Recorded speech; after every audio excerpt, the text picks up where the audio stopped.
السلام عليكم ورحمة الله تعالى وبركاته. أهلا وسهلا ومرحبا بكم جميعا. معكم فوزية أم نجود، متخصصة في مساعدة الطباخات وصانعات الحلويات على بيع دوراتهن وخبرتهن عبر الإنترنت بطرق التسويق الحديثة والمبتكرة. في كل أسبوع بإذن الله نأخذ حلقة جديدة تساعدك في بناء مشروعك الرقمي. وحلقتنا اليوم هي 3 أنواع من المنتجات الرقمية تناسبك كطباخة. اختاري ما يليق بك. في هذه الحلقة نفتح معا بابا جديدا في عالم المنتجات الرقمية. دائما ما يتكرر علي السؤال التالي: أنا كطباخة ماذا يمكن أن أبيع؟ ما هو المنتج الأساسي الذي يمكن أن أبيعه عبر الإنترنت؟ إذا كنت محتارة ولا تدرين من أين تبدأي فعلا ولا كيف تعرفين من أين تبدأي، فهذه الحلقة لك. دعيني أكون صريحة معك أنه ليس كل منتج رقمي يليق بك كطباخة، لأنه يجب عليك أن تسألي نفسك التالي: هل أحب أن أشرح بالتفصيل؟ هل أرتاح وأنا أشتغل خلف الكواليس؟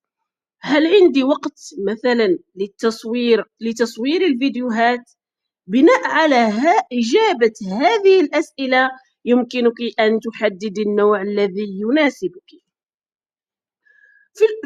في العموم أو في الغالب توجد عندنا 3 أنواع تناسب الطباخات وتحققين منها دخلا جيدا يمكن بيعها. النوع الأول هو عبارة عن كتاب إلكتروني بصيغة PDF.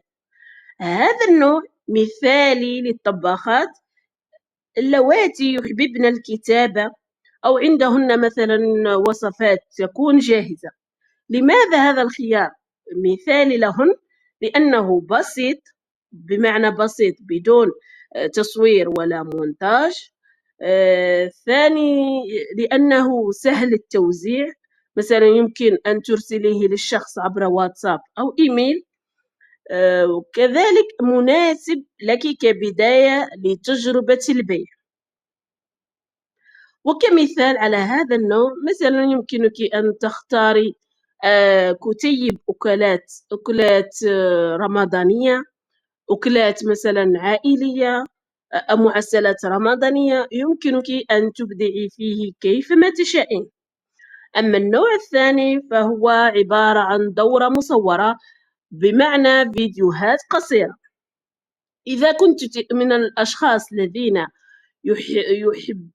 يحببن الشرح والتفصيل، وعندك مثلا طاولة في المنزل، عندك مطبخ تصورين فيه، فهذا أفضل خيار.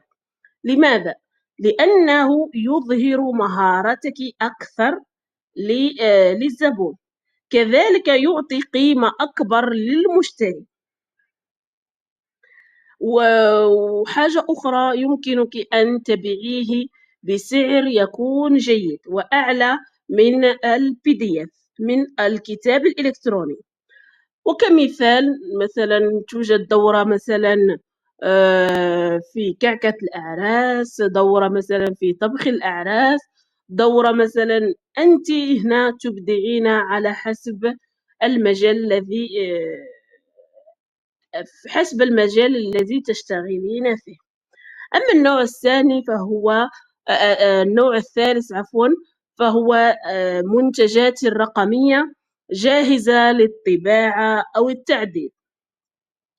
هنا هذه المنتجات الرقمية التي جاهزة للطباعة أو التعديل هي تقدم بصيغة PDF أو عن طريق تطبيق، بحيث عندما يشتري الزبون تلك المنتجات الرقمية يستطيع أن يناسبها لنفسه، بمعنى أنه يستطيع التعديل عليها، يستطيع التغيير فيها مثلا بعض الأمور.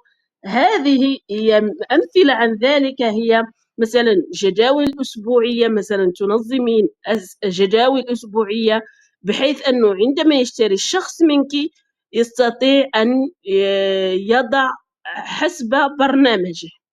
كذلك مثلا خطة تغذية الأطفال، هنا بالعمر بالسن، هنا تستطيع الأم كذلك أن تعدل على ذلك الملف.